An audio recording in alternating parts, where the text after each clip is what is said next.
Kozhikode beach അഗ്നിരക്ഷാ നിലയം മീൻചന്തയിലേക്ക് മാറ്റിയതിൽ പ്രതിഷേധം വ്യാപകം. സംസ്ഥാന സർക്കാർ നീക്കങ്ങൾ പ്രതിഷേധിച്ച് കേരള സംസ്ഥാന വ്യാപാര വ്യവസായി സമിതി നഗരത്തിൽ പ്രതിഷേധ മാർച്ച് സംഘടിപ്പിച്ചു.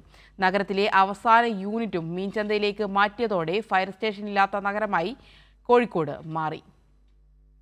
കോഴിക്കോട് ബീച്ച് ഫയർഫോഴ്സ് സ്റ്റേഷനിലെ അവസാന യൂണിറ്റും മീൻചന്തയിലേക്ക് മാറ്റിയതോടെ നഗരത്തിലെ വ്യാപാരികൾ അടക്കമുള്ളവർ വലിയ ആശങ്കയിലാണ്. നഗരത്തിനകത്ത് ഇനി തീപിടുത്തമുണ്ടായാൽ മീൻചന്തയിൽ നിന്ന് ഫയർഫോഴ്സ് യൂണിറ്റുകൾ എത്തണം. അപകടങ്ങളിൽ താങ്ങായിരുന്ന ഫയർ സ്റ്റേഷൻ യൂണിറ്റ് നഗരം വിട്ടതിൽ പ്രതിഷേധിച്ച് കേരള സംസ്ഥാന വ്യാപാരി വ്യവസായി സമിതി മാനാഞ്ചിറ മുതൽ കോഴിക്കോട് പുതിയ ബസ് സ്റ്റാൻഡ് വരെ പ്രതിഷേധ മാർച്ച് സംഘടിപ്പിച്ചു. സർക്കാർ നടപടി ഒരു കാരണവശാലും അംഗീകരിക്കാൻ കഴിയില്ലെന്ന് കേരള സംസ്ഥാന വ്യാപാരി വ്യവസായി സമിതി സംസ്ഥാന കമ്മിറ്റി അംഗം വരുൺ ഭാസ്കർ കൈരളി ന്യൂസിനോട് പറഞ്ഞു.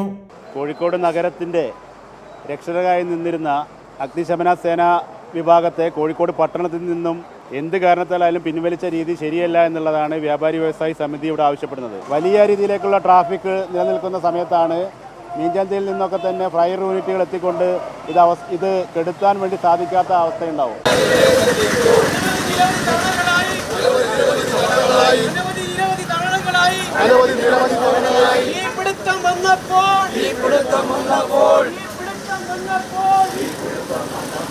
നഗരത്തിലെ ജനസാന്ദ്രതയേറിയ പ്രദേശങ്ങളിലേക്ക് അതിവേഗം എത്തിച്ചേരാൻ കഴിയുന്ന സൗകര്യപ്രദമായ സ്ഥലത്ത് വാഹനങ്ങളും ഉപകരണങ്ങളും ജീവനക്കാരും ഉൾപ്പെടുന്ന താൽക്കാലിക അഗ്നിരക്ഷാ സംവിധാനം അടിയന്തരമായി സജ്ജീകരിക്കണമെന്ന് സംസ്ഥാന മനുഷ്യാവകാശ കമ്മീഷൻ ഉത്തരവിട്ടു. മിഠായി തെരുവിലും ജയലക്ഷ്മി വസ്ത്രശാലയിലും മെഡിക്കൽ കോളേജിലും പുതിയ ബസ് സ്റ്റാൻഡിലുമെല്ലാം തീപിടുത്തമുണ്ടായപ്പോൾ ഒരു വിളിപ്പാട് അകലെ നിന്നും പാഞ്ഞെത്തിയ രക്ഷകർ ഇനി നഗരത്തിന് പുറത്താണ്. കൈരളി ന്യൂസ്, കോഴിക്കോട്.